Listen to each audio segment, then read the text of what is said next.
Hello everyone, welcome back to Believers IAS Academy. This is 400 plus GS series for Mains 2025. Today we'll be having a recap of GS-2 committees with respect to governance, constitution, polity. Okay, today I have decided to do this in a committee and tabular forum. So here we will be discussing topic, committee and the year, context and the important recommendations, and shortcut or mnemonic to remember, and how you can use in the mains. So without any delay, we'll start the discussion for the day. So in federal structure, there are three important commissions. First is Sarkari Commission. This I've already discussed in the previous classes. I'm just giving an heads up. I'm just giving the summary of it here. Aim is to review center and state relations amid centralization. The recommendations are use of Article 356 as last resort, interstate council to be a permanent one, and a political governor. That is, neutrality of the governor should be followed. That is AIG or Article 356 ISC governor. You can forget this. I tried to come up with a new important thing from the ChatGPT, but I don't think you will be able to remember these things. You can forget it. So usage in mains is federalism debates, misuse of Article 356, and governor role. And next is an important commission, that is Punch Commission, which was an update on the Sarkariya post-liberalization. Here, it provided for fixed governor tenure and localized emergency and strengthening interstate mechanisms. And it can be used in GST disputes, cooperative federalism. Next is Rajamannar Committee. It was about state autonomy demand in Tamil Nadu. So it says that limit union armed forces in the states, abolishing of planning commission, and restructuring of all India services. Okay, these, though they are very like ancient kind of things, like very archaic in the sense they were in 1969, but some of the recommendations are still valid or still important in the current context as well. You can use in state autonomy essays or fiscal federalism issues. Okay, next with respect to parliament and legislature. First is rules committee. There are many various rules committees. The aim is to improving functioning of the house, and it also deals with time management, streaming the question hour, and strengthening the committees. So parliamentary reforms disruptions are normally recommended by the rules committee of each houses. Okay, next is Rajya Sabha Ethics Committee. This was in lots of news. That ethics committee was in news recently because of the issue with Mohua Maitra. Okay, Maitra, I guess. She is an MP from West Bengal. She was accused of bribery. Okay, she was accused of bribery, and ethics committee was ethics committee was constituted to look into her issue. That is, it was in news.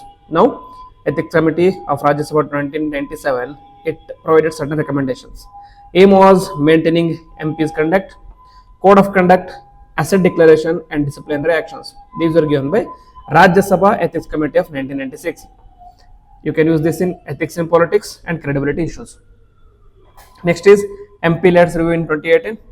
Misuse and inefficiency of MP-leds was recognized here, and it resulted in recommendations where geotagging of the funds, third-party auditing, and e-tracking of the funds, so that the misuse of MP-leds can be reduced. Next is development funds. A development fund misuse where, like, you can use in a misuse debates wherever the funds of the government are misused by the authorities. Okay. Next is with respect to executive and judiciary. In this, first one is NCRWC or Venkatachalaya Committee, that is National Commission on Reviewing Working of the Constitution. So aim was to review constitutional function. It focused on strengthening the anti-defection law, independent appointment of election commission, CAG, and other luminaries, and fixed tenure for key posts, especially the constitutional and statutory post, and constitutional reforms, anti-defection law. This, you can use this in these answers. And then it was Malimat Committee, or also famously known as Arrears Committee. That is, it was related to judicial backlog. Okay, very important. Recently, there was a news with respect to judicial accountability. Okay, judicial accountability, that judiciary, though competent, is not able to fulfill its accountability because there is lots of lags. Around 25 crore cases are lagging in India. With High Court, more than 45 lakhs are lagging in the High Court itself, and there are issues with respect to filling of vacancy in High Courts, filling of vacancy in Supreme Court, filling of vacancy in rest of the courts, and also there is the issue of delayed justice in India.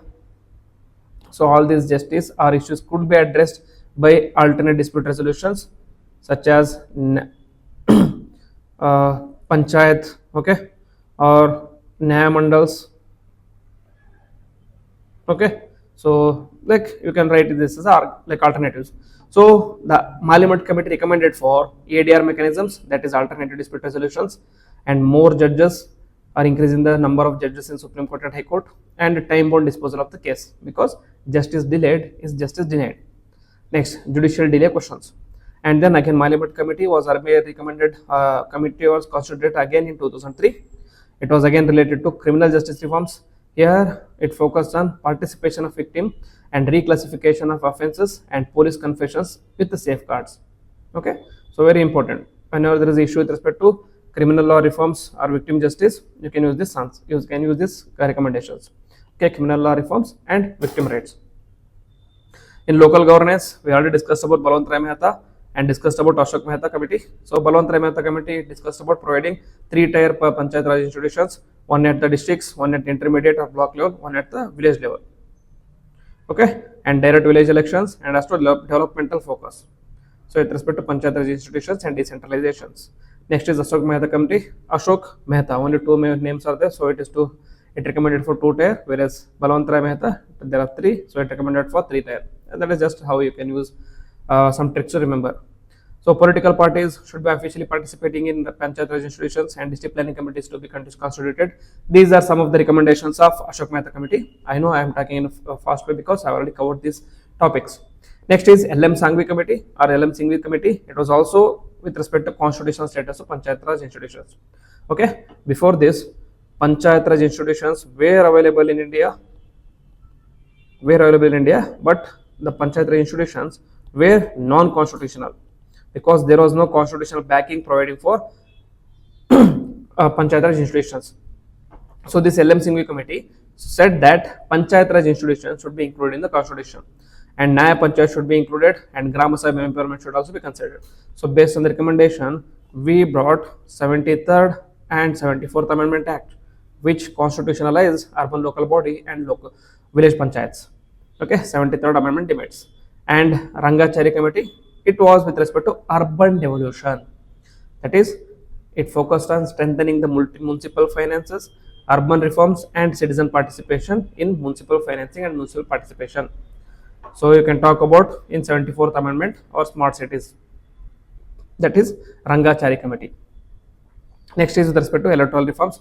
This election or electoral reforms will be always in news. Okay, it will always be in news. So have a look about these important committees. One is Indrajit Gupta committee, and it was focusing on state funding, that is partial funding to be provided from the state, in-kind support, and also cap on expenditure. These were provided by Indra Gupta committee. So in order to reduce the power of money or money power in the elections, they wanted to provide for state funding, that is only partial funding from the government. And political funding reforms, you can use this in political funding for reforms. And then is Goswami committee. It also talked about electoral malpractices. The recommendations were curb defections, ban religious appeals, and stronger election commission of India. So free and fair elections is where Goswami committee can be used. Next is Law Commission 255th report. It dealt with criminalization of politics. It focused on disqualifying on framing charges, transparency in funding. So electoral reforms is where you can use the Law Commission 255th report. Next is with respect to constitutional or statutory bodies. Second ARC from 2005-2009. It focused on governance overall. We discussed in yesterday's video, but again, let us just recap it again. It focused on strengthening the Right to Information Act and civil service reforms and ethics in governance. And also it provided for specialist through lateral entry in civil service.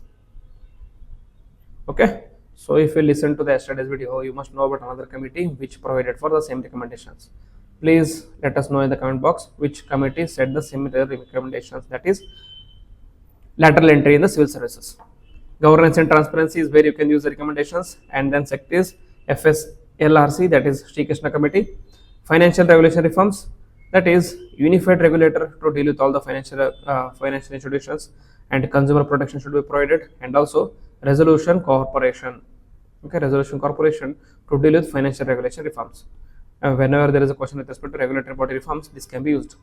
Next is Tarapur committee, that is capital account convertibility, fiscal discipline, NPA reduction, and exchange rate flexibility. This we will be covering in detail in GS3 economy part, but for now just remember this, that is the Tarapur committee focused on providing exchange rate flexibility. It provided for complete capital account convertibility. Okay, in India, current account convertibility is 100% with the introduction of FDI. 100% FDI is there, but in capital account convertibility, it is not completely 100% in all the cases. It depends on different cases. So fiscal policy and FBI reforms is where you can use this. Okay, these are all the committees in GS2, especially with respect to governance, constitution, polity. In the next video, we'll discuss GS2 with respect to international relations and also with respect to rest of the topics, that is social issues. So we'll cover all these things in just one video, and after this I will try to cover all the GS3 committees in one video.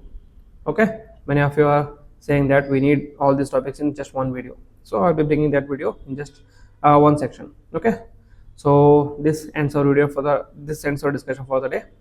So if you like the video, then please hit the like button, comment on it, and also share with your friends. And if you're new to the channel, please click on the subscribe button and also click on the bell icon so that you don't miss any notification.